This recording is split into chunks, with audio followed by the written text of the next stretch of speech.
Hello, welcome to the Pint podcast, where our powers pish, but our pints aren't. To introduce ourselves, I'm Caden, and I'm joined by my co-host, Dino. Hello, hello. We are back for episode 2, innit? Yeah. And I've got my pint ready. Just gonna crack it. What's our first topic? Well, our first topic will be relatable moments. Because everybody Yeah. experiences these things. There's tons of things. Oh, there are. There is Think tons. you're the only one, but then you're like, no. Tons of people have this. Well. Yeah. For example, one you experience a lot, especially if you're like working with software and just IT in general, is you're downloading a piece of software or you're updating something and it gets stuck at 99% or it just errors halfway through, or when it's literally able to complete, and you're just so infuriated that you've just wasted half an hour to like 2 hours of your time to redo the whole thing again. Oh yeah, Life, I definitely had that. It's the same for games. You know, if you're on like the PlayStation, I can't remember what game it was, but I went to like download it and it just like froze halfway through. And I'm like, is this gonna work? Is it gonna keep downloading? It just didn't move at all. Yeah. So I had to like delete it and retry it again. It's an absolute pain in the arse. It happened with GTA for me when I was re-downloading it. Oh yeah, GTA did that. It was a piece of trash for that. Because it would go up to like, either it would stay at 0 and I'd have to like restart and put the disc back in it, or it would go for 1 and it'd go up to like 90% and it would just tell me, sorry, the disc is unrecognizable, because there's like a wee small scratch on it. And then there's like, if you delete the game, back in the day when I deleted the game, there was no online save data for it. So when I wanted to actually go back to story mode to like complete it, because I was like maybe like halfway through the game, it put me back to the start and it put me right off trying to do it again. Oh, I think the last one I had was Black Ops 3. Actually, I went to re-download that so I could play some zombies, and I fully downloaded it, finished it, you know, and then I opened the game and it popped up. It was like, oh, we need to install the multiplayer in the campaign before you can do anything. So I'm sat there like with the game open. It's just this loading bar that's not moving. I'm like, for fuck's sake. So I've got to like search up how to fucking fix it. So luckily it was just a case of clean the disc. You know, sometimes it's not as fixable as that. No.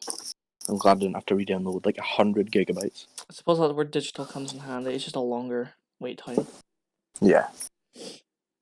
I mean, even nowadays, like digital releases for games, and with digital releases for games, you can get like a day early or like the midnight release of it, as opposed to like waiting for midday the next day for it to come out physical.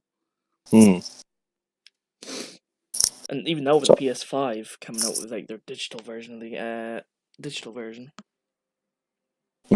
which is like £100 cheaper. Like many consoles that I think Nintendo's done it where they released the 2DS. Like they called it a 2DS because it's literally just a DS that for some reason can't flip, and as the name suggests, its preceding console being the 3DS. Like, oh, it's the 2DS because it's not 3D, so it's just a DS that doesn't fold. Basically, just as the handheld console that can handle 3DS games. That's what I hate about DS games like now is you can't like put a 3DS game into an old DS cartridge because it's got that wee hook on it and it doesn't quite fit. But so yeah, have you got any other relatable moments? Because I've got quite a few actually. I went digging to see what I could find in the interwebs. You had some trouble. I had some trouble Well, because a lot of my relatable moments, I can definitely realize that they're probably not relatable to a lot of people, if any. But mm, I feel like a moment when like a dog or a cat or just any sort of animal comes rushing towards you looking happy, and you expect they're rushing towards you, but end mhm. up going somewhere else or to another person, and you just mm-hmm happy. It's like, but I want to I pet the know, doggo. but please come Please back. come back. Um, so yeah, I've got a couple here. We'll see if you find these relatable, or That's maybe some of the listeners might find it that's relatable. true. But first one I've got here is that moment when you step into the shower and it's freezing cold. Now, I, I I relate to this in a way, but it's not when you step in the shower. For me, I'm like always I turn it on and I like mess about with the dial until it's at the right temperature. And I'm like, right, that's fine. Then I'll step in. But my shower's weird because whenever you go to turn it off, before the water like stops coming out of the shower head, it'll turn cold, like freezing Yeah. cold for like a second. So I've had it then. I'm like, no, Are it's horrible. you in the same boat where the dial, if it's in the middle, that's it, like it's sort of like hottest, sort of like the peak, if it's in the middle? So like mine's labeled Uh, from like 1 to 10, and five's the middle, and that's like the normal heat is like sort of hot, like no, not too hot, but it's mm-hmm. not lukewarm. Like I normally Nah. have it on like 3 or 2, which is like really Mm-hmm. cold. Oh, do you? Do you Yeah, prefer cold I showers? prefer cold showers. Hot showers, I hate them so much. Like obviously I have to like I have to make it hot at one point so it like opens my Mm-hmm. pores because cold water closes the pores. So like to Mm-hmm. clean out your skin properly, you need to have hot water on you. Cold showers would be good to have like in the morning if you need to be awake because it will Hmm. wake you up. You know what I mean? But I can't have showers in the morning. I always shower at night because mhm. showers in the morning make me more tired. And I remember like one of the school staff in like high school was telling me, he's like, surely enough, one of them would make you wake up, and I'm like, no, it's just showers or just water in the morning just get Mm. me really tired. That'll be your brain used to it being at night. So yeah, okay, it's time to sleep now. Yes, Something like that. probably. Yeah, I'd say Sorry. that's fairly relatable. I'd say Yeah, that's somewhat relatable. Um, I I think think one of the other ones I've got. Wait, what you saying?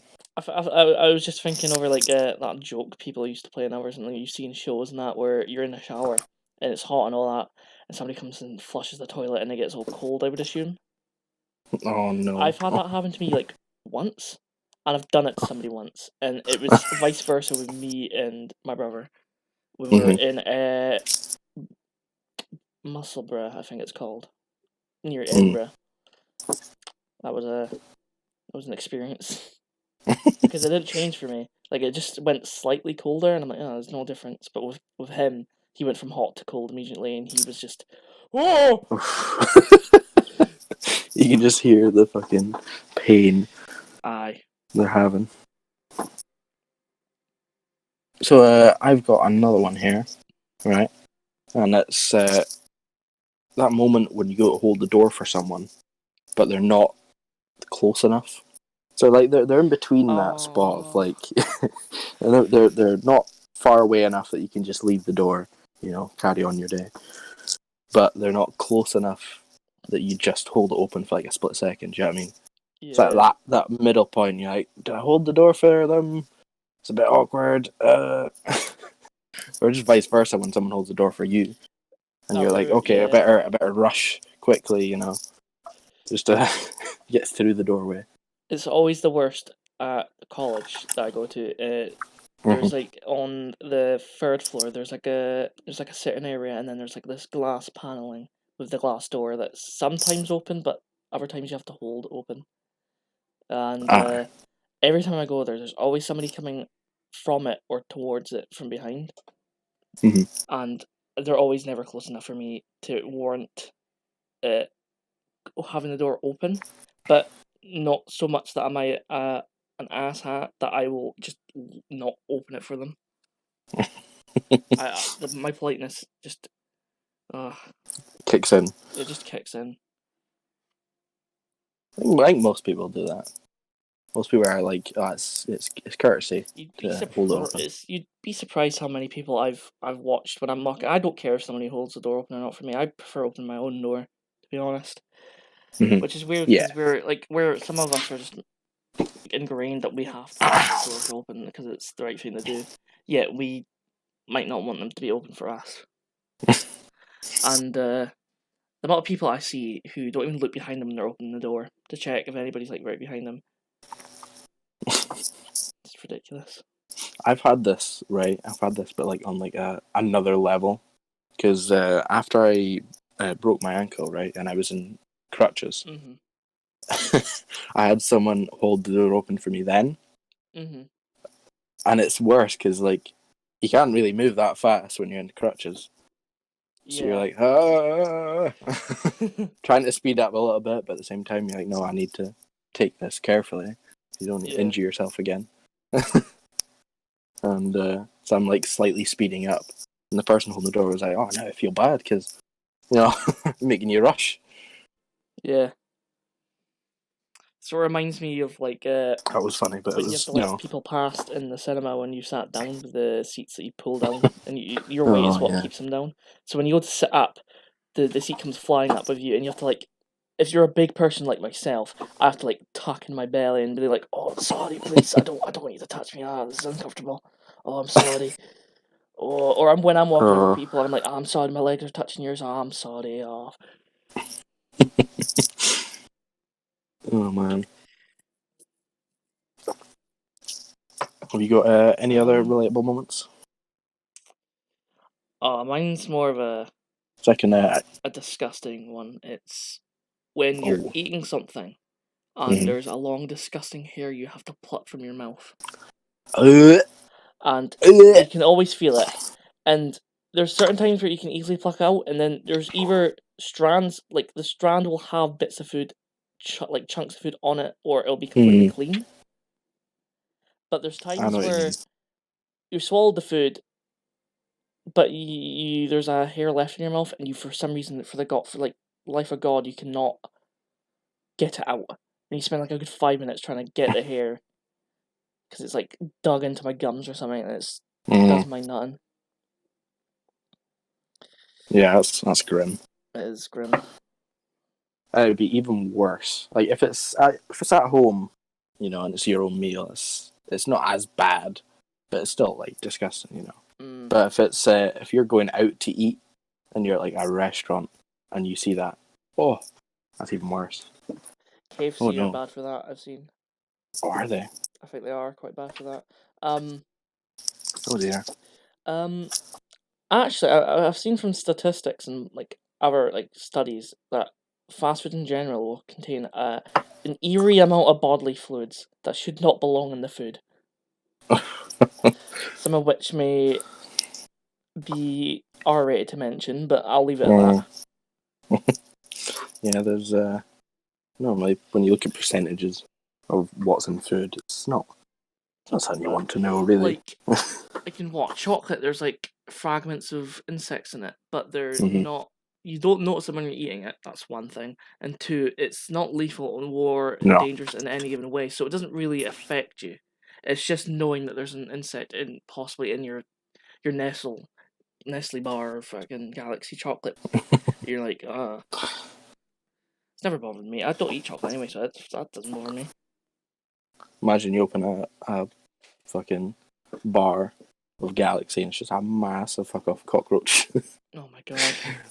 It's like the Just like folks fossilized in it. that open cans of juice like Monster and there's like a mouse or a rat inside and you're like, how did it Oh, even I get know. like what? I know. Disgusting. that photo of the KFC box. It's like a fried rat. That's awful. Because it's clearly outlined. Oh, fuck's sake. Um Let's move away from the disgusting talk. I've got another one here. aye. When you're speaking to someone, right, Mm-hmm. and they're trying to tell you something, Mm-hmm. and you're like, sorry, what? And they say it again, and they could say it like 2 or 3 times, and then you sort of laugh because you can't hear them again. you just laugh and like, I hope Hope they weren't asking anything. Oh my You just have god. no idea what they're saying, so you just laugh. I've okay, maybe recently, since I don't know how long it was this happened, but maybe because now I think I might have like subconsciously gotten good at reading lips or something because I'm able to understand people better now than I used to. Because I'm very hard of Hmm. hearing. I'm like I don't know if I'm partially deaf in one ear, but I definitely can't hear as well all of it. Ah. But I have trouble hearing people. They have trouble hearing me because I don't know how loud I'm speaking, which is Mhm. troubling.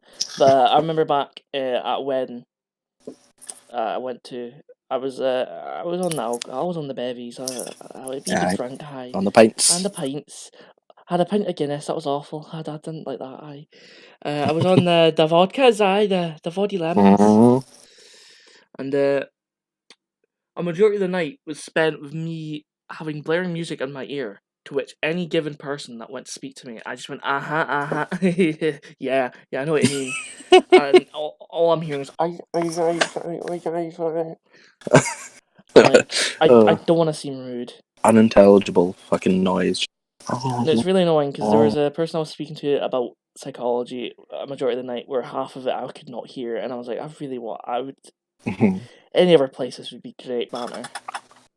It tends to be nights out when it happens, doesn't it? Mm-hmm.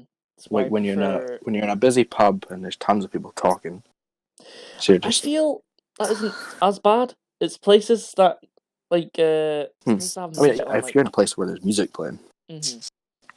Like, one of the places we go to has music blaring at all times because it's a dive bar, isn't it? yeah, dive bar, they So, got the jukebox. mm-hmm. Which I'm completely fine with, but because of my ability to hear people being like hindered as it is already, I'm not going to hear anybody at all. And it's not a them problem. It's definitely a me problem. Yeah. To add on to that, have you had it when that occurs and they yeah, and then they like pester you again, like so, like they're waiting for an answer because they asked a question. You're like, oh shit, Yeah. See, like, oh no, when she they got to do that, listen properly. Hmm. I tend to just come out and say, I'm sorry, I didn't hear what you said. You're gonna need to talk louder into my ears. Like, Aye, that's when I have to be like, okay. Otherwise, I'm gonna be like a dick saying, oh, I don't know what you said, as like I didn't remember, I wasn't paying attention. So I have aye, to be like honest. But situations where I just laugh and they're laughing and it's fine because I'm like, it's just a joke. aye. It's not like a discussion. Hopefully, somebody isn't having a discussion with me and I laugh and they're like, that was my gran I was talking about. She passed 2 months ago. Oh gee, they're like, oh, it's not funny. Don't know why you're laughing. You're like, hold up, no, I'm sorry. I've not had that happen to me, but so No, far at no, least. I have not either. But Um, One of my last things I have here, because as I said, I had trouble thinking of ones, was is yeah. how dreadful it feels when you're eating your food or just about to eat your food and you drop like one piece of your cutlery on the floor and you're like, soiled it, soiled it, Oh, soiled soiled it. it, soiled it. Yeah, I know that. And I you're know that all too well. it's easy washable, but you're up in your room and it's like, oh, I have to go downstairs. It's like, It's so no. bothersome. You're like, fuck.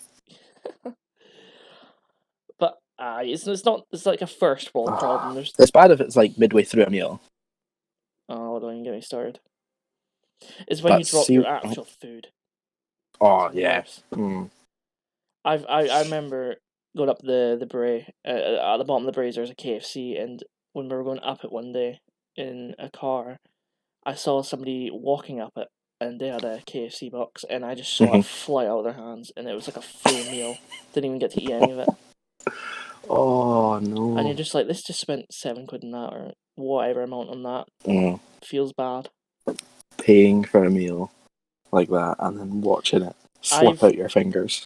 I've thankfully not had it happen to me, apart from like a drink, on a night out where I brought back two doubles, because that's what I Hmm. do at certain places. I'll like do two Oh doubles yeah, if it's like really busy. if it's busy at the yeah, Yeah, and I finished one double like really quickly, like in a few minutes, and then I went on to the other one, and it just completely spilled like the full thing, and I was just looking at this. That's £3 and 10 wasted. It's done. It's It's gone. done. Well, No time for more. another pint. Oh, I know. Yeah, there's been times where um, I've like been in the kitchen, I've grabbed my plate, grabbed my meal, and I'm like looking forward to this meal. I've been looking forward to this, and I make my way upstairs into my room, Mm-hmm. and then the cutlery falls. As soon as I get in, I don't even get like a bite. Don't get a wee nibble of any of it. I gotta go back downstairs for more cutlery. I have that a lot, but reverse. It's whenever I'm taking my plates downstairs and the cutlery falls off, and it's always when I'm taking Mm-hmm. my plates away after I've finished. I never have to take a plate upstairs with cutlery and it'll fall off. But every single time when I'm having like a roast and I'm taking it downstairs, the gravy will make it like it'll be all lubed up and it'll just slide off at the speed of light down the stairs. And I'm like, well, it's covered in gravy. It's probably going to be covered in hairs or dust. I'm going to have to wash my hands now. I've got another Yeah? few here. I know you'll get this all too well, and it's when you wake up in the middle of the night, thirsty as hell. Like you could drink the ocean. You're that thirsty. Mm-hmm. I know what you mean. That's why I always have like a bottle of water bedside. Mm-hmm. It's very, very. It occurs a lot after a night out, or technically during this night out, when you're like you wake up in the middle of the night and you're like drunk, but you're so parched. Oh my god, talking of parched, what the that could have been timed any better. Wow. Aye, but you're like waking up and you know you set aside drink beside your bed to like to have a go out, and you're really thirsty, but it's really lukewarm, and that's just you're like this is awful, but you have to persevere through it because you're You need parched. it. So Which is parched. why I'm glad I have a bloody hell. Is why I'm glad I have a mini fridge now, as you do as well. Yes. So I can just get out of bed and grab like a tinny or water or something. Because back in the day, especially during the summer when after a night out, I'd be in and I have like a bottle of Pepsi Max or water next to my bed, and it's like however many degrees hot at night, and it's like not even lukewarm. It's warm. It's warm liquid. It's awful. Speaking of nights out, this next one actually is probably when you like have it occur the most, and it's forgetting someone's name. Oh God. Have you had this? See, sort of. Whenever it comes to me speaking to people, whether I say their name or not, or know their name or not, I tend to just speak to a person as like you, just they, them, or like pronouns, as long as they know who I'm talking about, or if I'm talking to them. So I'm like, oh, you know about this, instead of like, oh, you know George. Yeah. I even with like my family members, I don't go, oh, you know, Kendrick, but on a night out, I tend to meet a lot of new people that I probably won't meet again for months, if not any time at all. And I never know their name, but I still get the crack with them. Like they'll talk to me and I'll talk to them, and it's like good crack, and I'll never find out their name. You just hope that there's no situation where you need to know their name. Because most of the time on a night out, when you're meeting new people, the people that that know them will introduce each other to you. So be like, oh, Declan, you know Caden, aye. Yeah, here's Caden, you meet Declan, here's Caden, aye, you shake your hands, aye. Aye. Good crack, aye. Like, do you Because play when PlayStation? you're Aye, I play the PlayStation. fuck's sake. Aye, it's when you're drunk or like tipsy, your brain's not like fully with remembering or trying to remember. You say So that, but I feel like that's when my potential's unleashed when it comes to memory. Unlocks your memory. It unlocks my memory. I'm so much more like I slur a lot more when I've I'm had more it before. coherent with like speaking to people. Heightened senses. Nah, that's true, Um, actually. I've had it where that's happened, and because it's quite a common thing, you know, you have to like hear their name a few times or meet them a couple times Mm-hmm. before it like sinks in. I've had it where I've been on a night out and met this person, and I was like, "Hi, how you doing?" You know, traded names, and Mm-hmm. we start like talking away and stuff like that. And then he goes, "I bet you don't even remember my name," and I'm like, Absolutely calls me out, and he's like, "Nah, it's fine, it's fine. It's common, you know." Oh, But that moment where it's like, oh fuck, what about you've mistaken done me. names for another person? Like you were referred to as Daryl. You're mistaken. Was it Daryl? Daryl, yeah. Oh, Somebody for that like was a a few weeks were glorious calling you story. Daryl. Oh, yeah, I just rolled with it. He just started calling me Daryl, and I was like, I don't mind Daryl. It's alright. My name's Dylan. That's fine. I'll just go with Daryl. And it wasn't for like a couple months later because I just didn't bother. A couple of months later, he finds out my name's actually Dylan. And he's like, what? Why? It's like Why why have you didn't you done this? correct? Why didn't you just quit? I was like, just fucking spell like it. I I fall victim to the whole name remembering stuff. To be honest, Mm-hmm. especially in which if people do try to remember my name or like have like like a fragment of a memory of my name, they'll never remember it properly. So I'll be like, "Oh, hello, Kane," or "Hello, Aiden." I'm like, yeah, it's Caden." Or when I'm like introducing myself, "Oh, it's Caden," and they're like, "Oh, you're Caden." It's like, "No, Caden." "Oh, Aiden." It's like, "No." How does this happen every time? Oh no. Um, Especially my spelling. People misspell my name. To be fair, my name's not a common thing. Common No, name it's not. really isn't. They're becoming more common now, but I haven't seen my Mm-hmm. spelling at all. Any Um, others? I have one more. Mm-hmm. I have one more, and it is whenever you're on the phone, right, and you're talking away to someone, you just Mm-hmm. walk about the place. You're constantly walking while you're on the phone. Yeah. I'm 100% like this. So I can be like sat down for ages, you know, like at my computer or whatever. And if I get a phone call, I'll be up, standing about, pacing about my room, pacing through into the other rooms downstairs, you know. I'm always like this whenever I get a phone call. Mm-hmm. I don't get called that much, so I don't experience this really. No, you're more of a text person, Yeah, or like I just don't a mind speaking on the phone. messenger. I think I feel more serious and like I'm obligated to speak on the phone when I'm phoned, but I just don't get phoned that often, to Hmm. be honest. And when I do, I normally just like move onto a chair and like cross my legs. Like that's what I do. I just sit there and I'm like, oh yeah, how you doing?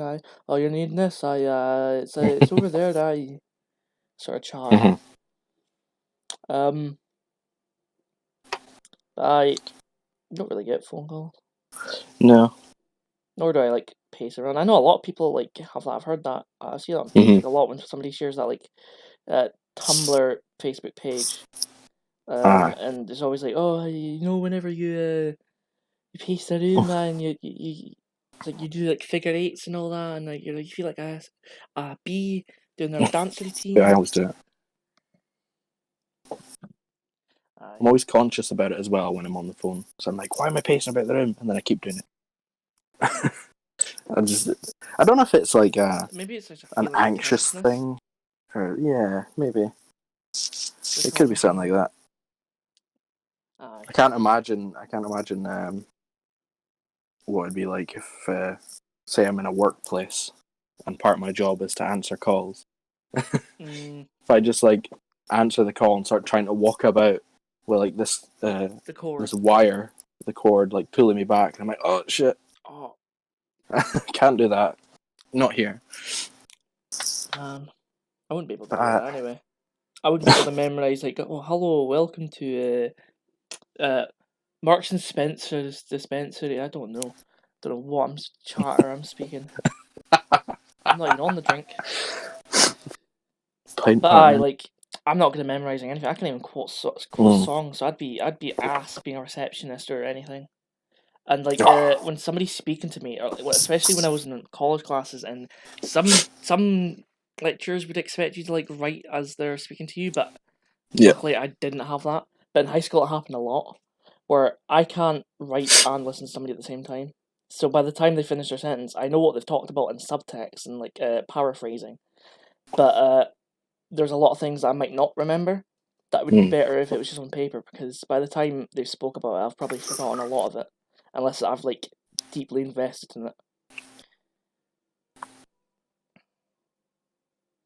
But aye, so Aye, that's that's the first topic done within it. aye, it concludes it, doesn't it? You don't Aye. have any more, do you? No. So the next topic is favourite shows. Okay. Since Oh, we did favourite films last time, yeah. I can tell you now I am much more of a TV person, a TV show person Oh, than I am aye.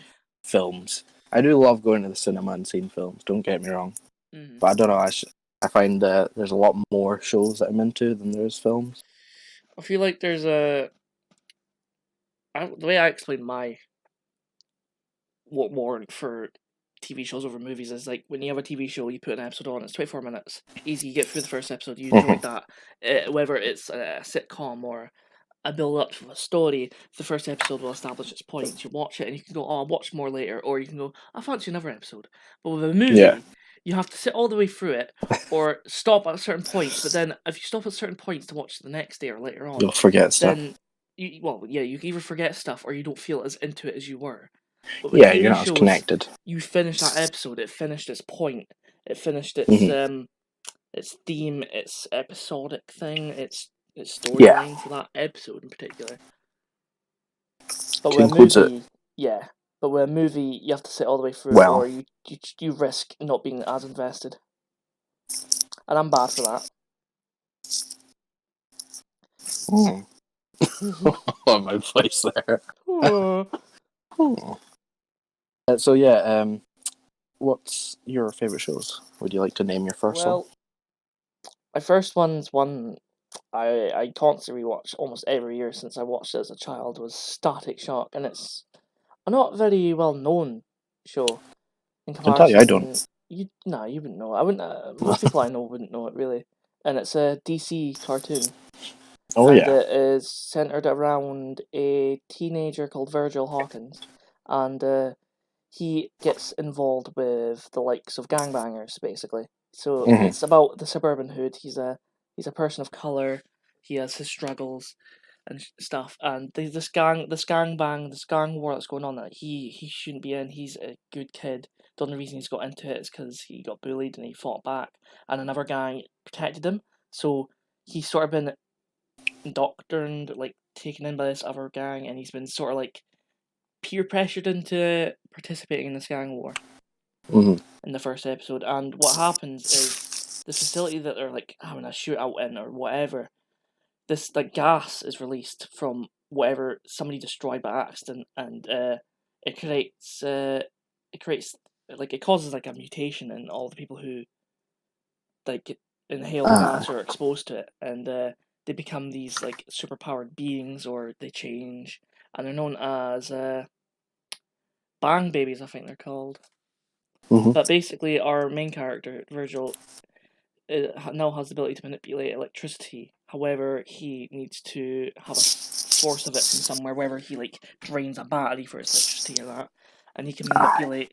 He's sort of like got magnetic powers in a way as well, because any like fence or metal plating, like, he can like manipulate. He can move around. Like to begin with, Mm. his ability of travel is he would take like a garbage can and he would electrify it, and he'd like fly around on it until he made his own like special disc. But I really liked the show because it dealt with racism in one episode. His best friend's father was a Hmm. racist, and he had to deal with that. Right. Um, there's hints that his best friend was even homosexual, which was very touchy back from 2002. I think this would have came out, or Yeah. 2004. Can Um, imagine.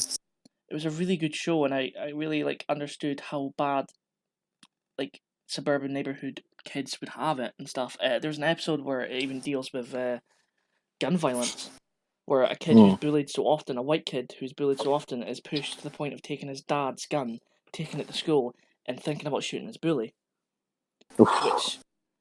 which is very rare for like a Cartoon Network show. And I really like the show as well because it ties into other things like Justice League. It has like a crossover Justice League and Batman the animated series, so it's like got That's its always own good. in universe and stuff. Yeah, when you get crossovers, that's. He's like my favorite superhero, and I Oh, hope they do more stuff on. But your favorite show? What would you? so you've rewatched this many times. Many times. Like I like the Many times. music. It has a general aesthetic. Actually, it uses the color purple almost everywhere. And I remember there's segments at the end of each episode where you'd see the character designer drawing the characters of the episode, showing like, oh, this is how you draw, and like this character, you start off with a circle, and you'd find it cool as a kid. Ah, But it had a lot of dark themes for being a kid show, and that's probably why I still watch it now.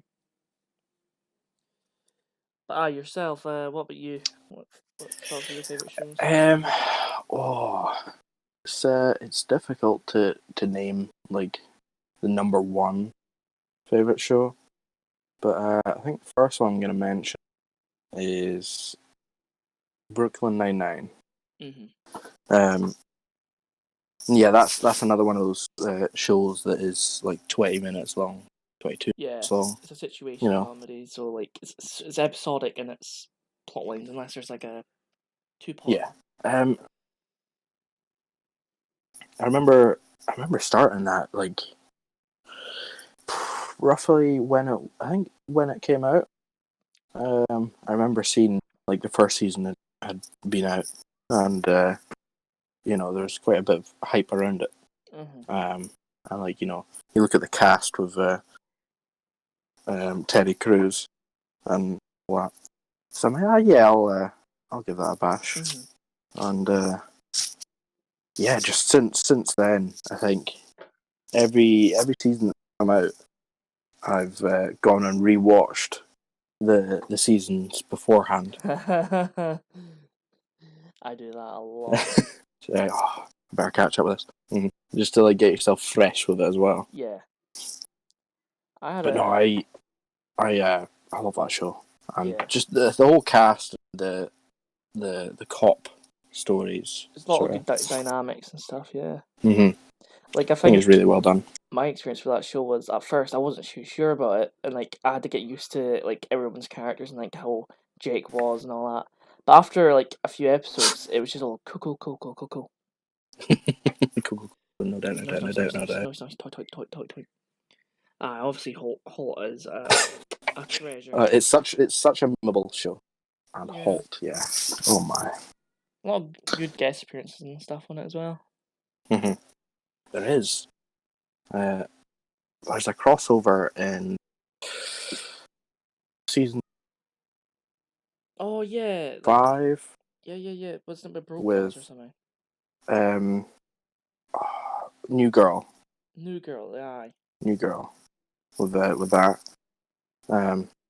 It's a nice scene to see. Yeah, it's a good show. And there's certain actors who do make like these appearances. Mm-hmm. Like what's his name? The Vulture. There's him. Mm-hmm.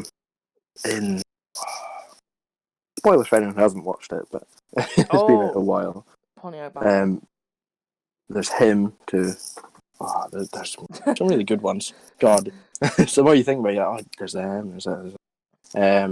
Yeah, I think it's just a really good show, and it's quite important because there's a few storylines in it where it sort of tackles sort of important topics, sort of touchy topics as well. With like racism as well. There was the episode with Terry being on his own street. Oh yeah. If you remember that one. I think that was based on an actual event as well. Yeah. Mm-hmm. And there's the stuff about Rosa as well. being by. Yeah, that's really It good to tackles represent it it in film tackles a now. lot of these things very well, Yeah, and obviously Holt being gay. yeah. I think that's also not stereotypical, but it's a point to be made that a lot of police officers in the past have been closeted gays because if Mhm. they were to out themselves, they would be like hunted. Basically, they'd be Yeah. bullied to leave. But Holt in the show, in the lore of the show, he came out very early because he's a really hot, headstrong person. He doesn't care what people Yes. think, and that's why I like Holt's like he's Velvet Thunder Man. Velvet Thunder. He's grown so much over the show as well, Yeah. over the season. To segue into my other favorite show, Mm-hmm. there's a guest character that appears in Brooklyn Nine-Nine. Chris Parnell, who appears as a very wealthy guy, the guy who not smokes, who sniffs cocaine in the bathroom and holds Jake hostage. Yeah, yeah. I really like him, but yeah, he segues into Archer because he voices one of the main characters, Cyril, Oh. a nerdy wee fuck who's a sex addict. But Archer is a show that I've watched many a time. I absolutely adore it. It's my favorite comedy show of all time. It has so many good quotes like "You're Mm-hmm. not my supervisor" and "Jazz hands." And there's a good recurring joke where whenever somebody says something like sort of like a Freudian slip, Aye. Archer will just yell "phrasing," and it's one of those really good shows where if you want to do like a drinking game, it will 100% get you drunk quick, Oh, yeah. much like I think Brooklyn I think Nine-Nine. I've seen this. I think I've seen. Yeah. And there's one episode that I've watched. I think you You got me to did. watch this. I don't know. I have no idea what season that was in, or whereabouts it was. But Yeah. I think I just put on the one that had the most that I thought would have had the most like things that would trigger a drink. mm-hmm. Oh, yeah. Um, I really like Archer. Like it also tackles things like the possibility of the main character Archer having autism. I'm like, oh, that's always cool because it's been hinted at. Because whenever he's a spy, he's Mm-hmm. Sterling Archer the spy, self-proclaimed best spy in the world or whatever. But he's very much monotone. He's very much stubborn. He very much always thinks he's in the right. He he's smarter than you may think. He's a black horse when it comes to certain Mm. knowledge and stuff. And you're like, how do you know that? What? Um, his sexual orientation is questioned a lot, which is a very topical thing with people with autism. Like, they have varying sexual orientations. But Archer, I think the main point that people say that you have autism with is the fact that whenever it Mm. comes to a gunfight and somebody's shooting their gun, he somehow always subconsciously remembers how many shots they fired and says, "You have no shots left in that gun." And he's like, "How would you know?" And then click, and then like, "Told you." There's an episode where he gets cancer and he beats the fuck out of the Irish gang. There's just so many like Mm. random. None of what I'm saying is probably funny, but I'm just remembering really funny moments, and it's just a really good show for me. Yeah. I think. Oh, How long does that of Archer? I think they're gonna do their final season. I think it has 9 seasons currently out. I think 9. They're gonna work on a 10th, which is the final one because they've been going through a bit of a coma thing with Archer, and the Mm-hmm. final season it'll be actually like in IRL. It'll be like, oh, they're getting back to their story and stuff because you're invested in these characters because a lot have happened. They've actually aged. They're not like the normal typical sitcom of cartoons where they stay the same age, like The Simpsons or Bob's Burgers Aye. or South Park. Actually, South Park, there was a point where they aged 2 years, and one of the characters, Stan, goes through puberty, and it's really funny. It's like all music to him sounds like shit, and I mean this literally. He'll put on a song and it'll literally just go, and it's got like diarrhea and stuff. Wow. But that's Archer for me. It's something I would put on if I'm like hangover or I don't know what to watch. Yeah, Um, it's a decent show. It's not one I've watched myself, but no, it's not I'm your aware of thing. its I'm aware of its greatness. Aye. I'd say Was they're very alike, Brooklyn Nine-Nine and Archer, in terms of hmm. comedy, and like they do things where they aim in at the faces as well. So I'm like, I can definitely see why they like. I find both shows really funny. Mm-hmm. But aye, another show from you? I suppose I'll keep on the basis just now of like comedy, and I'll mention one that we have both watched.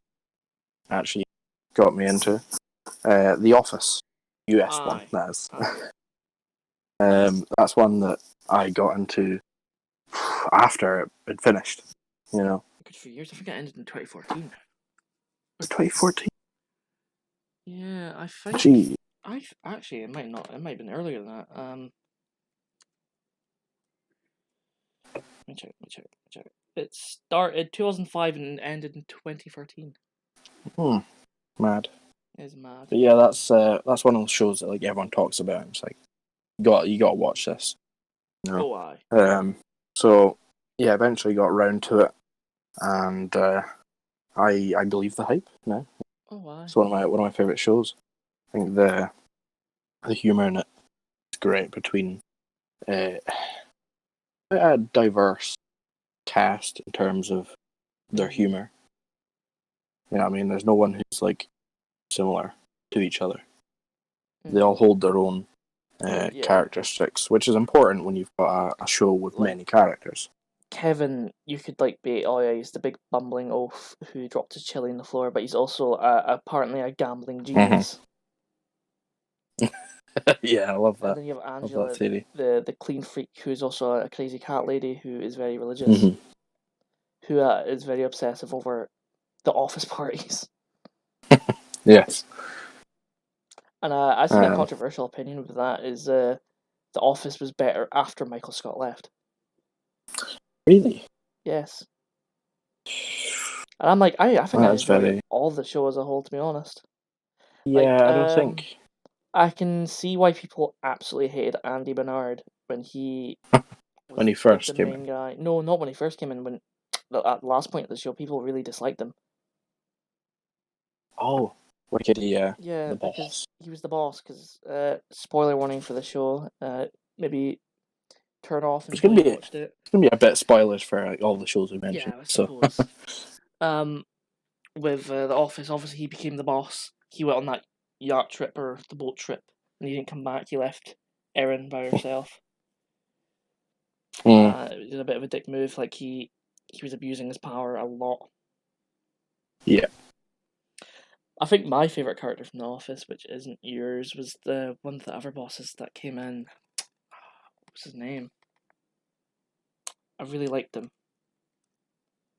one of the other bosses. Aye, he was the one that was very like philosophical and stuff, and like talk to people, and he'd like creep them out. Ah, I think I know who you're on about. I can't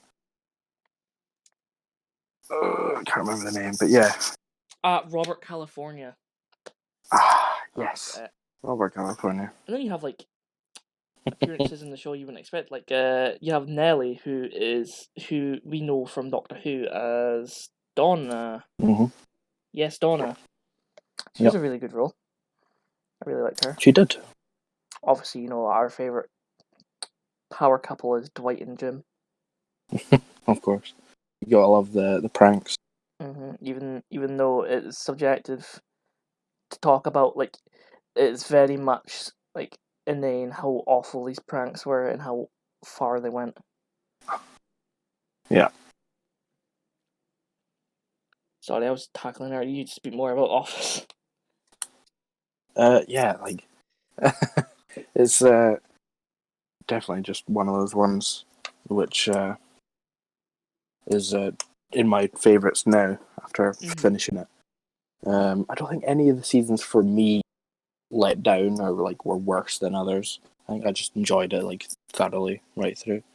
Mm-hmm. A lot of the characters, it's a case of like at first I didn't like them, and Mm-hmm. then as I grew to learn Yeah, about them and know them, I started enjoying them a lot more. like you wouldn't You know, like. like Michael Scott or Mhm. Dwight. You wouldn't expect to like Phyllis, but then she becomes like this weird, wholesome, but like sort of snarky character, and you're like, oh, Aye. I don't dislike her, but like, what the fuck? Obviously Stanley, we love Stanley. Mm. Yeah, I love Stanley the most when he's like on vacation, and I don't even remember where it was they go, but like he's like, just enjoy yourself, Jim. Mm. Oh, and didn't he retired and he has like a wee house that's by like a bay, like a lake, and he like Yes. carves statues and stuff for people. Man, There's there's another show which you got me into, aye. um, and that's now also in my favourite shows, and it's Always Sunny in Philadelphia. Oh, aye. Another 20-minute show. The humour in that is just Like there's no jokes or anything in it really. It's just mm-hmm. it's dark and bizarre. It handles really weird themes. Yeah. I think before I ever watched it, the Netflix description for it was a cynical bunch run a bar. And I'm like, oh, they're Mm-hmm. cynical. All their houses are Yeah, cynical. a lot of the jokes do run on like what the characters do and how they act, Yeah, and which the stories they end up getting into. I've seen a lot of video essays on like how the psychology of Always Sunny work, especially with Dennis, of course, because he's like pretty much identical, if not like very similar to the likes of Ted Bundy. He even looks like him. Mm. Like they, much like The Yeah. Office, they all got their quirks. That Mm. sometimes tie in with each other, like Frank and Charlie. They live in the slums. They do a lot of like glue huffing. They do disgusting stuff. And Yeah. Frank's like the wealthy guy who just wants to live dirtily, and Charlie just isn't right in the head. But he's Yeah. weird. He can be. He's really weird as a character because there'll be episodes like the theater episode when he's doing Dayman. He's really smart in that, and he talks to people with such Oh my like god. linguistics, and you're like, is this the same Charlie? Or when he's actually quite strong, like when Max is Mm. like, "Yeah, I can show you I'm a security guard," and he goes to like choke slam him out with the door Mm. or something, and all Charlie does is grab onto like the bar side or a table, and Max trying his hardest to move him, and Charlie's just like, "Is he done yet?" And he ends up choking himself out. Yeah. Oh. There's the other episode where Charlie and there's two actually I've got in mind. One where he's like, was it the auditor comes in? I think Oh my god, was yeah. it the The auditor? No, you're thinking of the No, health it's inspector. yeah, Oh that's it. my That's it. god, like Health inspector comes in to like review the pub, and he's just trying to sort this out. and she believes him, and he does it in such a Yeah, weird way.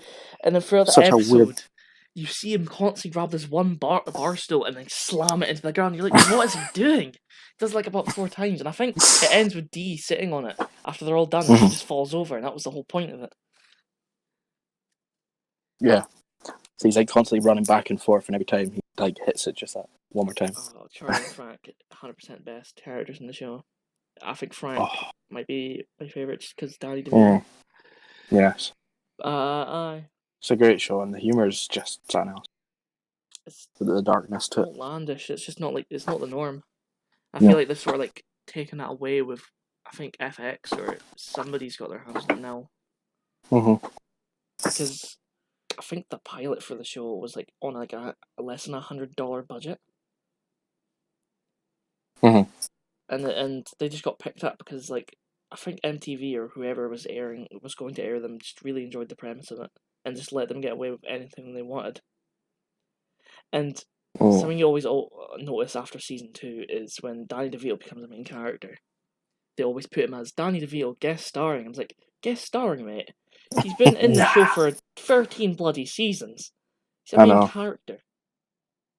More so than Dennis at this point, because there was a season where Dennis was gone. exactly. I would have put that on So, my favourite shows, because I've watched that show many a time. mm-hmm. So what else is on your list? Mine's a really stupid one. it's like the worst Go in on. terms of humor. It's a Canadian show that's now run by Netflix. Is Trailer All Park right. Boys, Oh yes. and I can honestly admit that every time I watch it and rewatch it, I lose brain cells. I only watch One it of when I've those got shows, isn't it? nothing to do. I'll stick it on, and it's the most absurd show. Like a lot of it, I reckon's like um, what's the word I'm looking for? They don't script it really, so like they Hmm. ad lib it. They like like the show's like mainly improvisation, and it's just like Yes. it's got weed in it.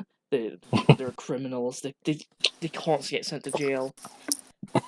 It's just a really Uh, bad show. what's the character's name? Where like he's always holding a glass of whiskey and he never spills it. Is a glass of rum, and it's Julian. Glass of rum. Yeah, And he Julian. always wears the shades, and he's like really built. He's like really like muscly and stuff. And like they get into car crashes and stuff a lot, and he'll always have the glass Yeah. completely still, and it's safe.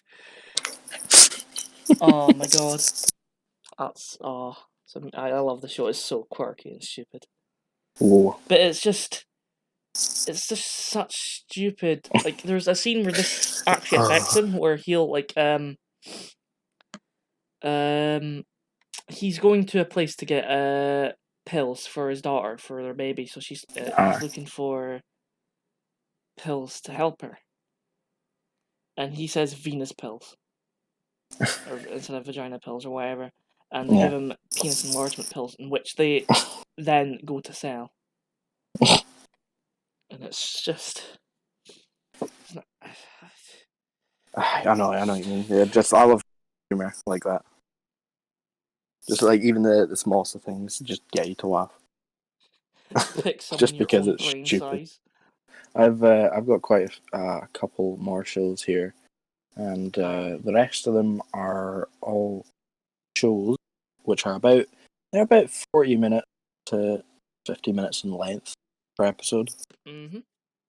Uh, and I'm gonna go with Supernatural. Aye. That show for me just the story, the cast, everything, the humor. It gets me right. I don't think there's any season which I dislike. To be honest, it's one of those shows where uh, it was originally planned for just the first 5 seasons. Mhm. That's what they had the script for the whole story, and they got up to it the 5th season, and I think it was just so popular that they were like, "Well, we got to continue this now," you know. Yeah. And so a lot of people will say after then it's not as good, Mhm. but for me it still holds incredibly well. I love the story because each season has like an overlaying arc, um, which as it goes in, you can the ties to the next season Mhm. as well, and all the little stories, some of the fillers as well. I think filler episodes are fantastic Aye. throughout. That holds as one of my favorites, and I remember because it was my brother-in-law who got me into it, and I think how long ago Carry on my must have been wayward like son. classic song. Must have been like 6, 7 years ago, Aye. maybe. And I can see it being showed 6 years me it. ago. Showed me it. He had the box set. We started watching it. Uh, I got through most of like season one. I was like, damn, this is really good, you know. Mhm. And I remember I went round one time and like I just finished the finale and I watched it with him. And then it's quite late at night and we started the second season. And I kept watching episode after episode, kept watching it. And Mhm. then it got late, got to about like 1 o'clock, 2 o'clock, and then we're like, right, we're gonna go to bed. So, yeah, I stayed in the living room and I stayed up all night finishing season 2. So I watched that entire season in one go. I was so hooked on it. It's one of the shows that, out of my whole list, there's a lot of them I enjoyed for, multiple reasons. Whether it be the cast, whether it be the stories, or like the aesthetic of what it is, or the humor. But this one just was the perfect blend for me, and it's just the show that I've been hooked on the most. I've not, Yeah. So when I finally like caught up to where it was in life and having to wait like for the next episode, oh, it's killer. It's Basically my absolutely experience with the likes of my manga. Where after your mangas. weekly for a chapter, like a 16-page chapter, where sometimes Mm. nothing might happen. Well, speaking of shows that what was I gonna say? Hmm. Hold on. Another show that I think both of us have watched, but it's one of those shows that has decreased in quality. And that's The Walking Dead. Oh, aye. Mm. For me, it's a very good show. I love it, and I love a lot of the earlier seasons. Yeah. And, I'll try not to say too many spoilers, obviously. Mm-hmm. But that was a show that I actually watched from episode 1. I remember it airing on Fox when it first came out. I think we were scrolling through the telly and we'd seen it. Like, I'll just give this a watch. I've been there since the start, and it's one of the few shows that I could say that. Yeah. But that's been sort of very strong start to a show in terms of the quality of writing, and it's one of these shows that's based off of a comic, which we have both read. But yeah, like I love that show, and I watched it each season as it came out, each episode, and I think it must have been about season 5 or 6 when I finally got around to the comics. I started reading that, and it offers such a unique perspective and like the differences between what they did. Yeah. There's some massive differences, and at the same time, there's some close like. There's some characters they are pretty much the same. Like, Mhm. I would say maybe Rick, sort Yeah. of. You have Herschel. Like the only difference I'd have between Herschel and comic Herschel, it would be like their appearance, maybe. Yeah. But I think the show was really bad for it. Like, and the comic book writer Robert Kirkman was Yes. he was very pleased with the idea of the show having the same character, same premise, same arcs, but having it portrayed like different, having their characters altered in a different way. But with this, they came with characters that people loved in the comics, that they turned it into unlikable pieces of trash in the show. And Yeah. that's what killed a Exactly. lot of things for a lot of people. Like there's a character they they betrayed so badly that they tried to make it seem sympathetic when their character arc was ending that nobody cared. It was an unredeemable character, and it just they done. I think the true portrayal of a character in the Walking Dead show has to be Negan. Yes. Like perfect actor Jeffrey Dean Morgan. 100%. Although when I was reading in the comics, I had like Patrick Warburton's like Kronk, yeah, I got Lucille. I'm gonna bash your fucking brains in. But like Yeah, you Jeffrey had Dean his voice. Morgan was amazing. He looks the role. He's not as big, but he still pulls it off well. Looks pretty much identical. Like I think the governor looked nothing like his comic book self. I think the governor in the Yeah. comic was like half Hispanic. He was like mixed race. Yeah. He had He long was. black hair and he had a mustache. Changed him. Yeah. But that's a show that I've thoroughly enjoyed for quite a while until past couple of years. I won't say why, But just because of certain things that have happened in the show, I've just lost my interest. But I'll probably get around to catching up and finishing it eventually. But right now, it's died off for me. And it's a shame as well because it was made by the same I don't know if studio or directors or whatever, but by AMC, same people who produced the likes of Breaking Bad. A phenomenal show, and you can definitely see the tropes and episodic things they were going for in Walking Dead. They were trying to make it. It was very similar in terms of like their character writing. They were wanting to expand on characters, giving them more like time to flesh out. Yeah. Which is really good. But I feel like if they just stuck to the comic character portrayals, people would have enjoyed the writing so much more. Like, and then you've got the likes of Daryl, who is a show only character who is one of the most popular, if not the most popular character on the show, or out of the franchise.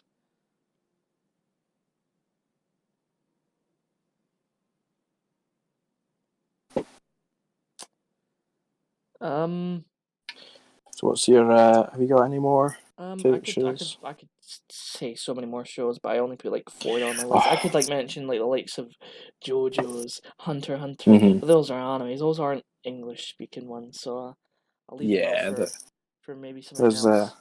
But it's hard to like name tons because there's a lot of shows I've watched, and there's others that I'll briefly mention, like Lucifer show that recently got picked up by Netflix. That's one that I've thoroughly enjoyed.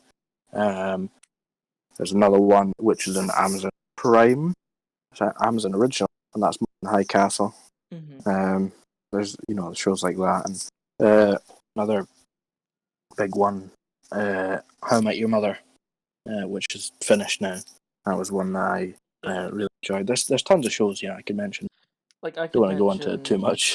F is for Family, which had a recent season and it's been going on for a few years now, and it's literally just like a based in the 70s show dealing with like 70s ethnics, like how racism still around and stuff like that. But it's like a very much a cartoon situation comedy. Like I really enjoy that show a lot. Yeah. But it's like a brief mention for another Netflix original animated show. It is possibly the best well written show on my list. It deals with so many different things, and like it's amazing. It is a show called BoJack Horseman, and it's a really weird show to like describe to people who might not be into animated stuff or like, oh yeah, I'm fine with it, but then they hear, oh, the show's about a talking horse and his annoying neighbor that is involved sometimes called Mr. Peanut Butter. Aye. But that's the point. It's supposed to be surreal. Like the show centers around BoJack Horseman, an actor from the 90s who was in a situation comedy called Horsing Around. He was beloved during his era. There was some shady stuff going on back then that we find out throughout season 1. We were like, oh, this BoJack guy's awful. Like, why are we supposed to like him, relate to him? Like, what's the point of him being there? And throughout the first season, we have this Diane Nguyen, who is a character that is brought in to be the ghostwriter for BoJack, who writes his not biography, but just a book about him, because he misses his stardom. He was like, he's talking about in the 90s now. He was in the 90s. He was about in like mid to late 20s, and now he's in his 50s. And he's not as fit as he used to be. The show after season 1 starts getting darker and darker because in the first season we know of a character who dies, who he had bad blood with that he never got to like get around to fixing. So you got like, oh, you feel bad for him. He's an alcoholic. He's a major alcoholic. He's bad with it. It's been portrayed that he's gotten his alcoholism from multiple points in his life. Like his father who used to verbally abuse him, his mother used to verbally abuse him, and they drink a lot. So any like leftover drinks would he might take. We don't know if he did take them, but it's possible. So this could lead into like later things affecting him. But to put in a more blunt thing, the show deals with mental illnesses like dementia in the 3rd season, I think, and that really hit home with me having a family member who had dementia. It felt like really similar. and things. It has sexual orientations that aren't really expanded on, like a character named Todd, who's voiced by Aaron Paul, Yeah. is asexual. He doesn't feel any like sort of sexual feelings towards people, but does not mean he cannot be in a relationship. Doesn't mean he can't have romantic feelings, which Yeah. people tend to like get confused with, and the show's good at trying to explain that. And like he's also another thing that expands with him is that he's a person who doesn't want to achieve a lot. He just wants to live the simple life. And the show deals with a lot of like every character has their own problems. Mm. Like Diane Nguyen, the ghostwriter, has a lot of like self anxiety. She's a feminist, a politically correct SGW, which isn't a bad thing, but tends to find her in quarrels with BoJack, who may be a bit more like rightish slash in the middle of the Aye. two agendas, which is why I really like the show. And it ended on a really good note. It's a show that had a really good ending, which Mm-hmm. a lot of other shows might not be able to say. Yeah.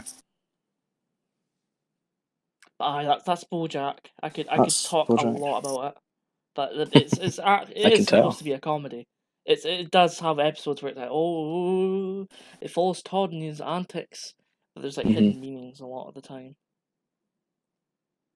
But it's just a That's good. spectacular show. I'm going to crack another tinny Luckily, it was for the next topic. I wonder if any of the shows we've mentioned have these actors or actresses in them. So yeah, our next topic is treasured actors. I can already see I have two. You have two that feature in those shows. Yes. Who's your first? Well, one features in one of your shows that you said, being Danny DeVito. Mm-hmm. With Always, like he being from Always Sunny in Philadelphia. Yeah, Amazing character, love him. He's been in such a so many fun things. character, so many things. But like things I know him from that I really like, and as a portrayal, he played Penguin from Batman Returns, and those movies back then, the Batman movies from back then, I'm not a fan of. Yeah, But he played the Penguin so well. He's the best yeah. choice for Penguin. Like height alone is just enough of a reason to cast him. Um, he's thoroughly disgusting though. He looks disgusting in the film. But other than that, Mm. he's a perfect fit. He like plays Phil from Hercules. He's the wee goat man thing who trains Hercules. He plays the likes of Da and Matilda, which I'm not a fan of that movie, but I know like Yeah, he's a narrator in that it as is a well. popular role of his. Oh yeah, he played a stripper in Friends. He was the taxi driver from Taxi Driver, I think it's called. I'm not sure, Hmm. but he's a very old actor. He's in his 70s now. He's been in a lot of Yeah, things. Um. also in that twin classic of Arnold's. Oh my God, yeah. How about you? Have you any?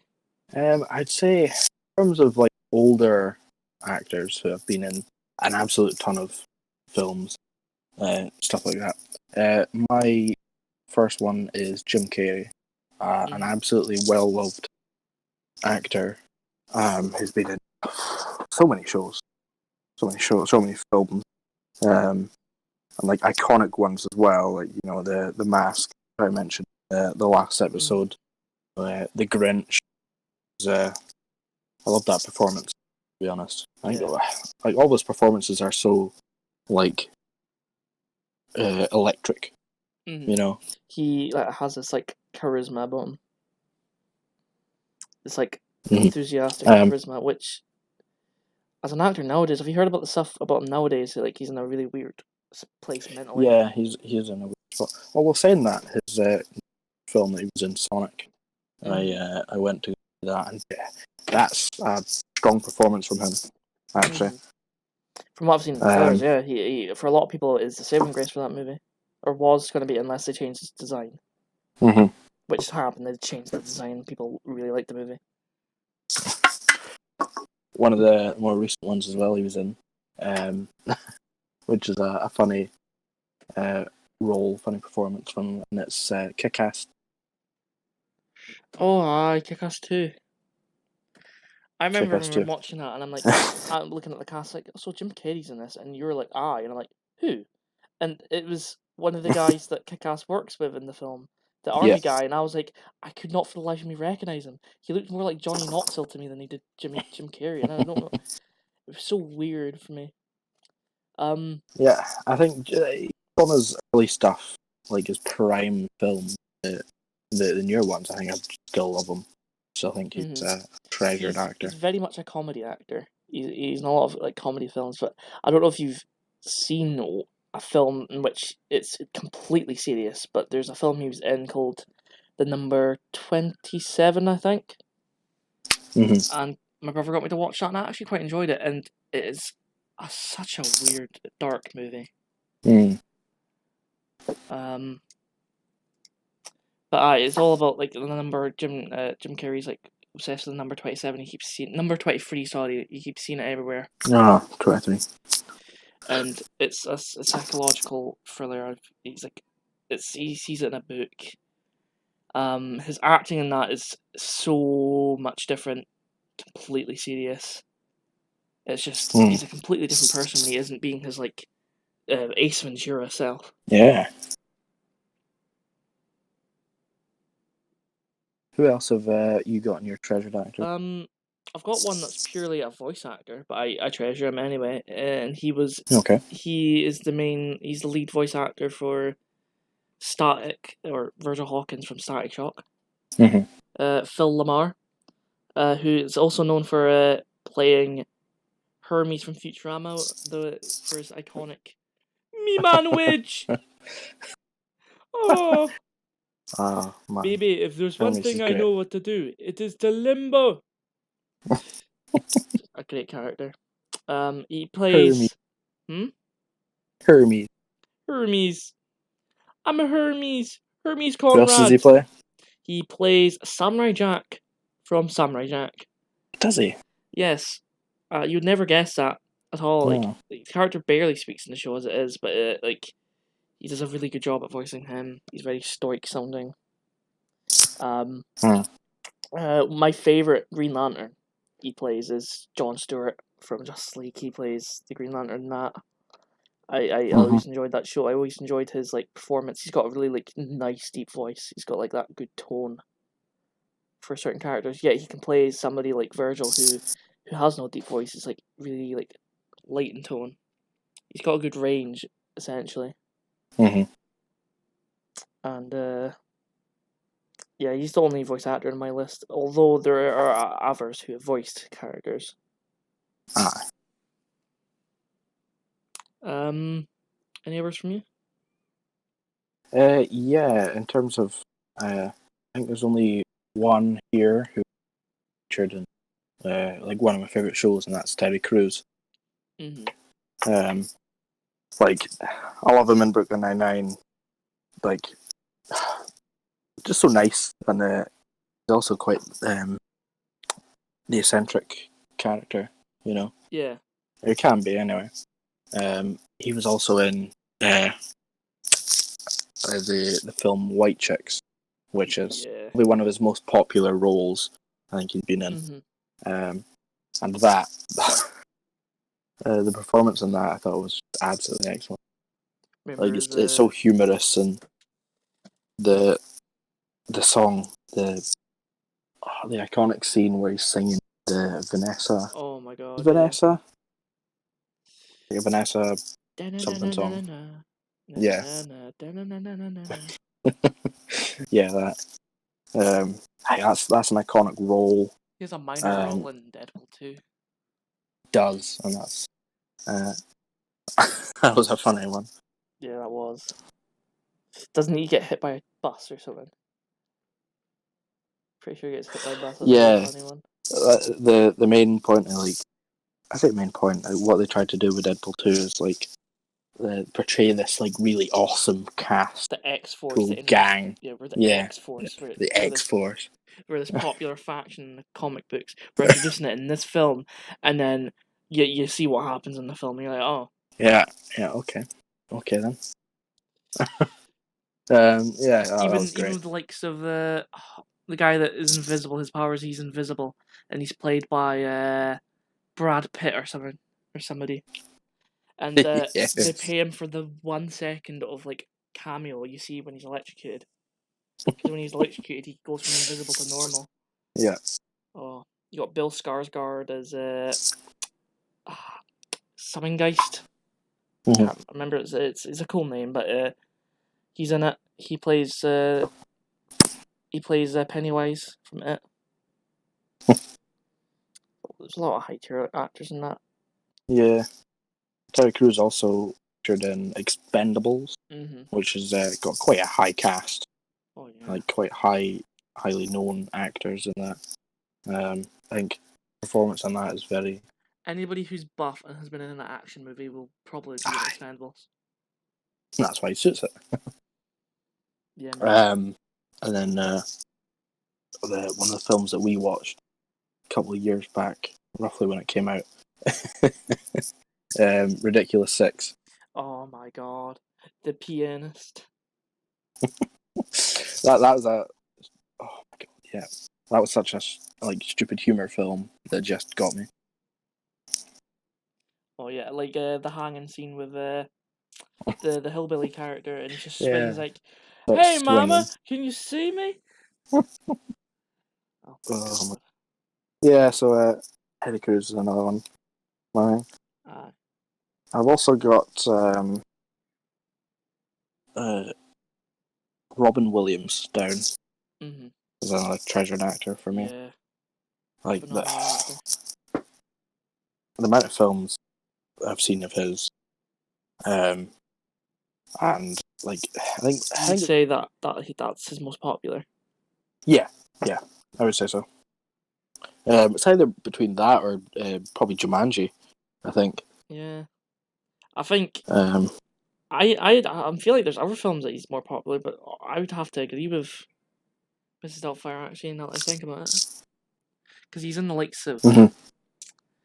Flubber. He's in Flubber of all films. Yes, Plumber was a favourite of mine when I was younger. I remember having that on VHS. Mm. And there's some Oh. other big films too, like Good Will Hunting that Mhm. he's done. Yeah. Um, but yeah, I think each film he's been in, I've loved his performance. I love the character he plays. Like even the in Hook plays as Mhm. like the older Peter Pan. Um, Yeah. I thought that was really nice. He's also like for me, he's the saving grace of the film Aladdin as the voice of the genie. Makes that bloody Hmm. film. His Yeah. voice is really like charming and relaxing to listen to. Hmm. Just rest in peace, my man. Rest in peace. Who else have you got on your Um, list? I have a few more. I have Alan Tudyk, who is Mm. I think Tucker from Tucker and Dale vs Evil, Yes. and he's a phenomenal role in that film. Really funny. Uh, Fantastic scene where he's trying to pull somebody out of a wood chipper who is clearly had their upper torso completely shredded, and he just shouts to them, "Are you okay?" It's Ended clearly us, deed. ended us when we were Oh watching my that. It's a god. In brilliant movie. stitches. It's Yeah, I just would a suggest nice that to a lot spin. of people. Yeah, it's a nice spin on cabin in the woods sort of films. And one I didn't really notice when I was watching it, but there was the new Harley Quinn cartoon that came out, which has Haley Cuoco, or Oh, better yeah. known as Penny from Big Bang Theory, voicing Harley, which is a really good fit. And Alan Tudyk voices Clayface, which is a Batman rogue. And Hmm. the spin on Clayface in that show is really interesting because you've got his voice acting in it, and his voice really suits what he's going for, which is like an eccentric actor who is like, I'm sort of British, and I Yeah. need you to direct me in what way I should act. Is my role devastating? Am I a saddened man who has a past Hmm. that nobody knows about? Sort of sounding. Um, then he goes to roles like more minor roles, like Dutch from Transformers 3, the sort of butler, ex-military Yes. guy Yes. who's the butler Love to that. Simmons now, who's also a brilliant character. The moment where he like sort of snaps as well Yeah. in that film. Oh, brilliant. Fantastic. I have one you'll very much agree with is Jack Black,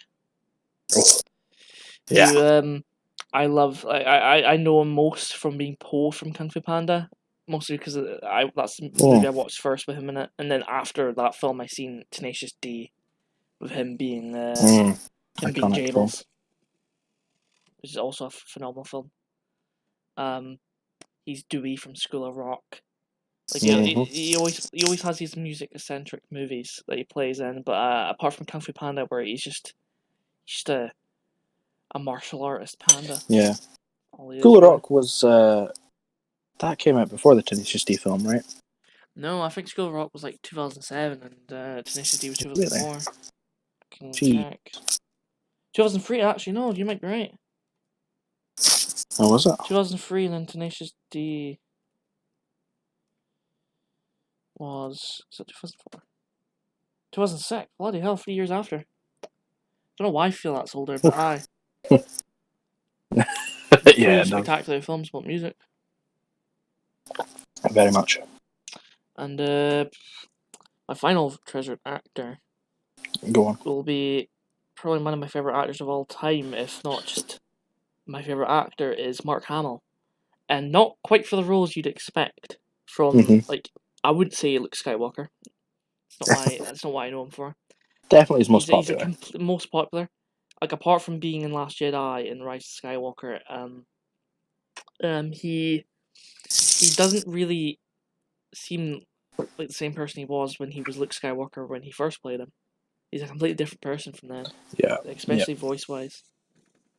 And I know from playing Hawkknocker from Jane Silent Bob Strike Back, who is in itself a parody of Star Wars, I believe. Yeah. That's so funny. One I'm still surprised to this day. He plays Fire Lord Ozai, which is the main antagonist of Avatar: The Last Airbender. A phenomenal role, very dark, menacing. If you heard him, it's a really good role. But something you would know him to be, in terms of voice acting, would be Joker from any show he's voiced him in, whether it be the Arkham games, the animated series. I think he, in terms of cartoons, he doesn't always voice Joker because they've There's been a gotten couple. a few others, yeah. But I I really think enjoy his is Mark Hamill. definitely He's my the most favorite iconic Joker voice. iteration, yeah. But I think that wraps up my end for treasured actors. Alright. Do you know?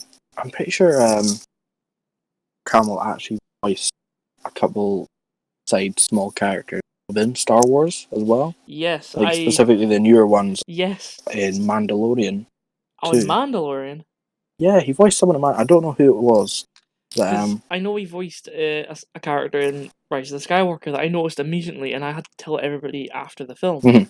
And it's near the beginning of the film when Poe and that are in the Millennium Falcon, and they're underneath this like storage thing, like a pipe that gets open, and you see this alien, and he's like, "Oh, you gotta take this. Here's some info on that." That's Mark Hamill that's voicing that alien, and I could tell because it's a very Joker-esque voice he puts on for him. It's like that's Mark Hamill.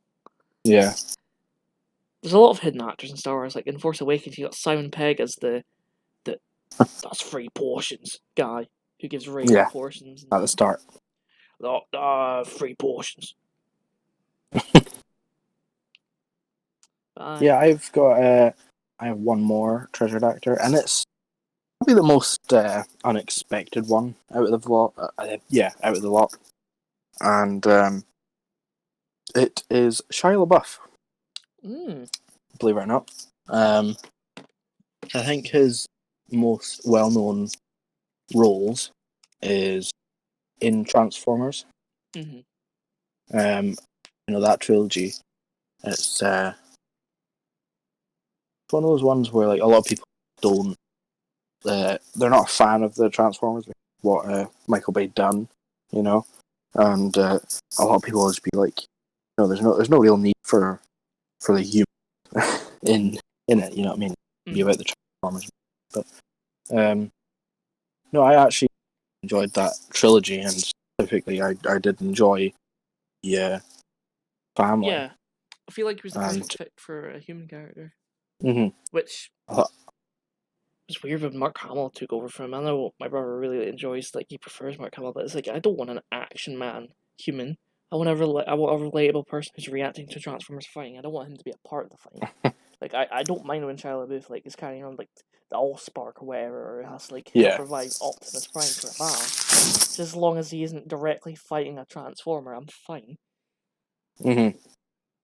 Not to say that those films are even good. I very much dislike those films. They burn the Yeah. rage with me, but they're enjoyable. They're very entertaining.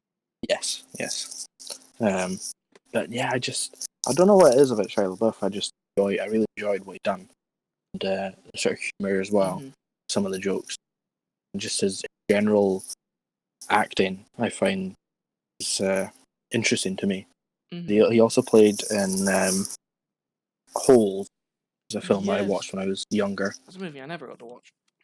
Yeah, I rewatched it recently because with Disney Plus, they have it Mm. on there actually. So I thought I've got to see that. Got to see that.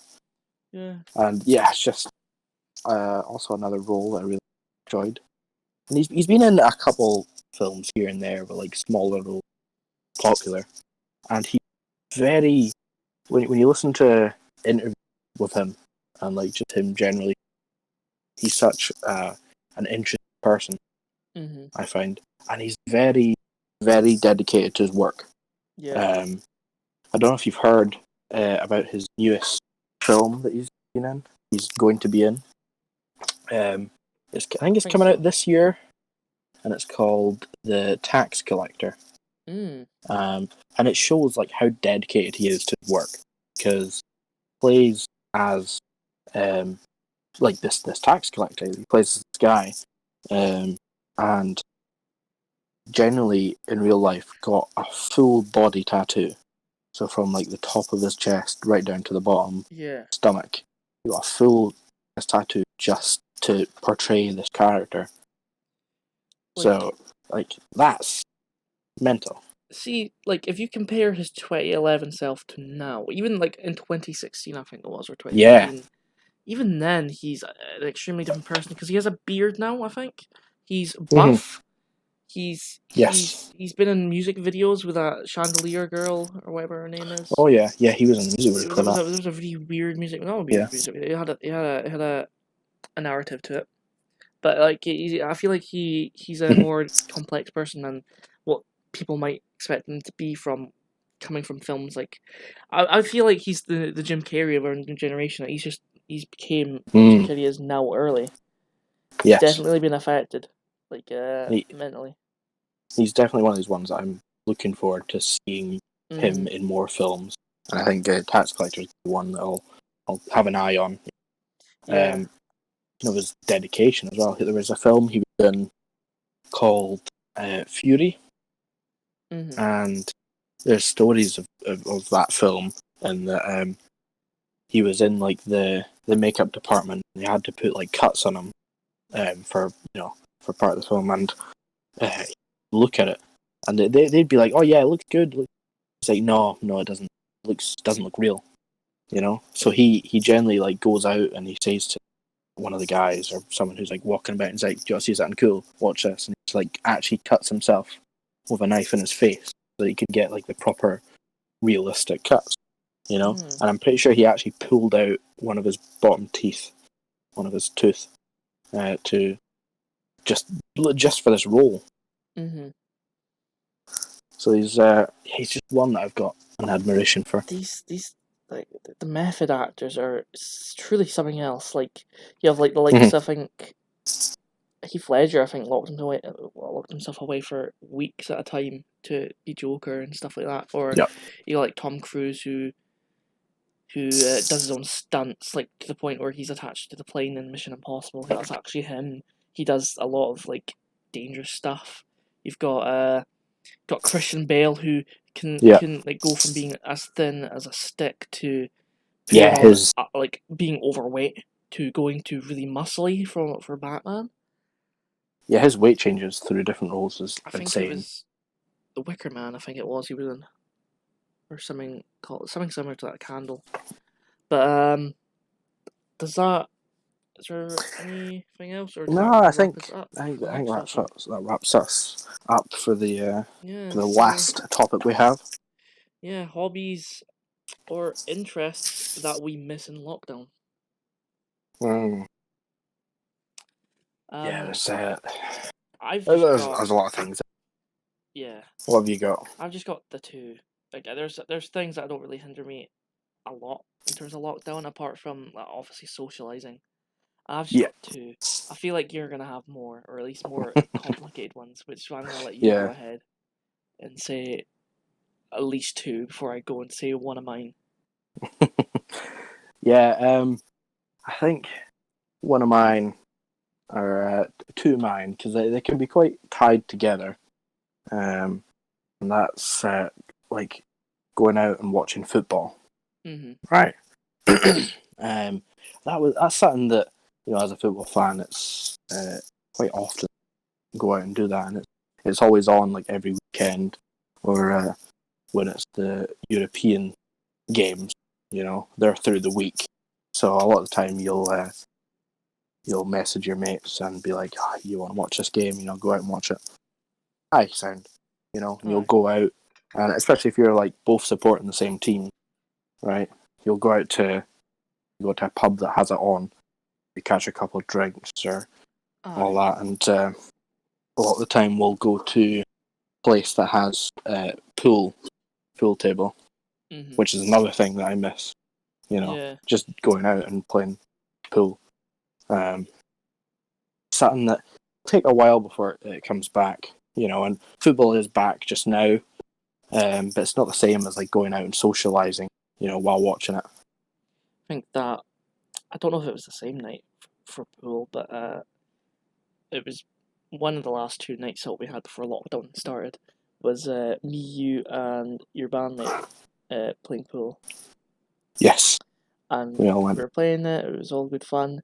You two went away, and I went to Spoons, I think, or I went to Spoons with you, or we went somewhere together, Yeah, or no, I can't remember. But I can't fully remember the night, but yeah, if playing it, pool is just yeah, but I think it's funny because it was the night I'm thinking of. I think I went to Spoons by myself, and I was having pints, and I ended up having this older guy speak to me and talk about how he used to drink and how people drink nowadays. And eventually I realised your whole band was already at Spoons, drinking, and that left me behind. I was sat on the table by myself. I realised it was your bandmate that was already playing pool with us that was going to a table, and I was like, "Excuse me, wait a minute." My brother was there, and he's like, "What are you doing here?" I was like, "I've been here for like 40 minutes." I never get told anything. But that was one of those. That was one of those nights where it was like something was on, yeah. but there was a couple hours or an hour or so in the middle, Mhm. and you're just waiting. Which for both of us is nights out. We both really miss nights out. That's something we can't do with even just like drinking together, Mm, unless we're like speaking through yeah, Discord and that. We can't just sit and have a pint and clink our glasses. I know. Miss that doing shots. It's just You wouldn't. You wouldn't think you'd miss a busy pub, do you? no. I think it's the act of getting together really, and like you Aye. build an atmosphere from that. So even if it's loud and you don't normally like that, the atmosphere you build with your mates Yeah, is enough to rectify that. Um. getting drunk as the night goes, Oh, seeing aye. everyone become a lot more I'm bad for that. different We're bad for places. that. We get there Aye, like early to get a start on other people because we take longer to get drunk. So like other people will like go to the aye. pub at like 9 or 8, and we're like, oh, we'll say, well, we'll get tables, aye, but really we're just getting there to get our drinks on first. I It's like know. as I Get those extra drinks. it takes about like 10 doubles for me to get like actually drunk. I know. Saying that is that's when I'm trying that it takes 10. See when I'm not trying, I remember being at our mate's reception for the wedding. I was like, aye, I'm just gonna have a couple of singles, aye.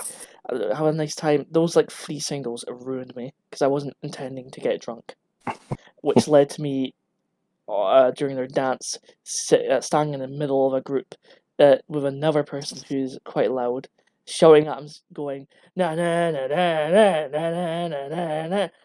Oh, so loud, and I remember you in the corner peering around at me like, What the fuck? What? I'm like, this man's getting drunk. This man's absolutely blurred. It's Aye. always when you're hanging out with people who are drinking, and say you're the one that's not drinking. Mhm.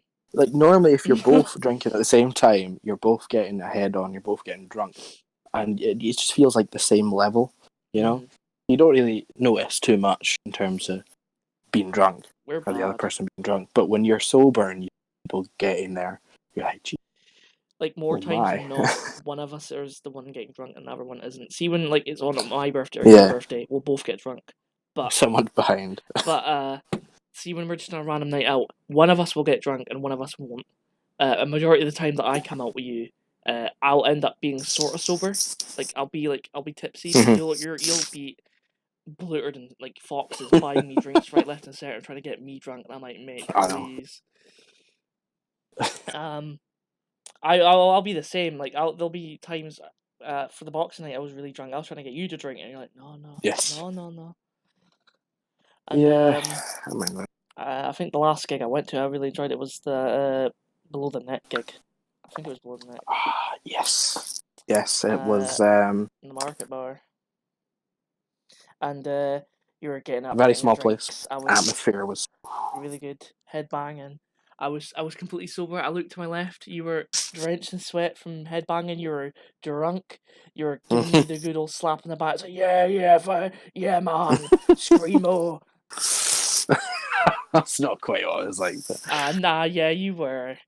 Nah, but I get Nah, like nah, that too. Like we all do when we're drunk. nah. Um, Another thing that ties us both in. You know what Yep. I'm gonna say is the gym. Yes. Me more as particular with swimming, but gym itself as well. Yep. And That's one where I think you started it. a week or two You early. started it a week or two before me, and it's something that I've always like wanted to Yeah, get into. you're Just you know, you're quite sporty when you were younger. I was very sporty. Did a lot of stuff, and it was mostly like after I left school, you know. And I the was pint not. started kicking in, Oh, beer belly started appearing, you I. know. So it's not good.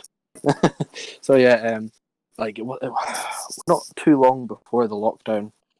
It was like, I think for you it had been 2 weeks It wasn't 2 weeks. It was. because I was only going to the gym for a month, and that's when lockdown happened. And if you were 2 weeks after me, you would have only been going for 2 weeks. Would it be? I think it might have been 3 weeks for me or something like May that. it could have been like 2.5 because I feel like I was gonna go on a Wednesday, and then they're like, no, we're not accepting anybody in anymore. Hmm. So I could have been But going for it's like a month and like a bit. yeah, it's definitely something that I thoroughly miss. Actually, Yeah. thoroughly miss Oh my because god. It's something I miss I'm more than always drink. yes, Because you can still actually. drink in lockdown. You just not with others. Like I just want to get the grind on. Hmm. I mean, you could work out at home. Mhm. For me, especially, I have just a lack of motivation. I think many people Mhm. will as well. They just a lack of motivation for Yeah. something when you're at home, in your own comfortable space. You know. Because it's my routine. Like I was going hard at it for like the second weekend because at first I was like, I'll do like 3 days a week, maybe 4 days a week. I'll have like days in between. So I'll do like Monday and then Wednesday and then Friday and then Sunday. That's the days I'll do a week. But then Hmm. suddenly I'm like, nah, I'm gonna do 5 days a week if I'm gonna get real results. Because I started like doing like a half an hour of cardio and then followed by Yeah. like another hour of weightlifting, which I would go in hard with, and it was about like a month in, which I was starting to see the results. But then lockdown occurred, so Yeah. all those results are null now because I don't have those weightlifting tools anymore. It's Yeah. annoying. You get such a buzz as well once you Yeah, finish a session. I think it's you start to release endorphins after you work out if you work out to a certain extent. Like I think for some people you get Yeah. pain, but others can work for the pain and eventually will start feeling endorphins flowing through them. Yeah. But and after my gym, because I do like I would do the 5 days a week, so I'd have like the Sunday and the Tuesday where I don't go. Yeah. And every time after the gym, I'd go for a swim, which would freshen me up, and then I'd get home all nice and fresh. It was the ideal day because I would finish my college, go to gym. You would finish your work, you'd go to gym. It was just a nice routine. Yeah, it was definitely. There's another thing that I'll mention that I thoroughly miss. Like, oh my god! Mm-hmm. And you were saying how you were at the Below the Net gig, Mm-hmm. and yeah, it's just for me, just any gigs at all. So whether that's ones that I'm going to listen to, just I'm like, I really Yeah. hearing that band or that artist, and also because I'm in a band myself, playing gigs, Mm-hmm. missing that feeling, and it makes it difficult as well with the whole lockdown. As so many places are closed, such as practice spaces. Yeah. It's just. So not able to Mm-hmm. have that like weekly practice where you get to see your bandmates, you get to play Mm-hmm. loud, you know. That's something that I've recently, very recently, um, some of the rules have been lifted, so it's like Yeah. you can start seeing more people. I Mm-hmm. think in Kind of terms of like one group, yeah. which is great as well because you know it's getting there back slowly Yeah. back to normal. But so maybe we might see practice spaces opening, and Oh yeah. I think the gyms are opening on 25th, 25th of July. 25th, 25th of July. Like we're in the 11th of July right now. Speaking of July, I think the 28th or A little 29th bit is to go, what but we'll get was gonna be my favorite time of the year, but it was cancelled. It was my favorite thing there. to do, camping, and it was Mm, Belladrum, and it's a great thing because it was a music festival, and I don't go for the music, funnily enough, which is yes, it's like defeats the purpose. But I go for the camping. I go around the arena, get and the food, socializing. socializing, sitting around a campsite after you go see a band or something. Coming back, you open up your pints, your spirits, and you get blootered. And there's always that thought. It's like, oh, who's going to be the first one to trip over the tent lines, tent pegs, and Yeah, all that? tent wires. Oh, who's gonna fall over in their chair? Who's gonna chunder? But I'm gonna miss it this year. Yeah, so many festivals cancelled. Mm-hmm. It's one that we just have to wait. Really? It's one I've not missed a year for actually since I started going. It's been over 10 years. Yeah, we going like annually. Like So saying that though, I did miss two of the days of Belgium back in 2013 due to my grandfather passing on the day. mhm. Which I'm like, I was still there. I'll count it. Yeah, you'll count it. But aye, Sad times. yeah, it's sad time. Hopefully, lockdown will end eventually. Things will get better virus wise, and Hmm. as such, I believe that wraps us up. Yeah, I think that's everything. Well, if you're still listening to Been. us, I bid you arrivederci. Hope you Hope tune you've in next enjoyed time. the pint patter. Aye, surely it wasn't too bad. Aye. See you later, guys. Goodbye.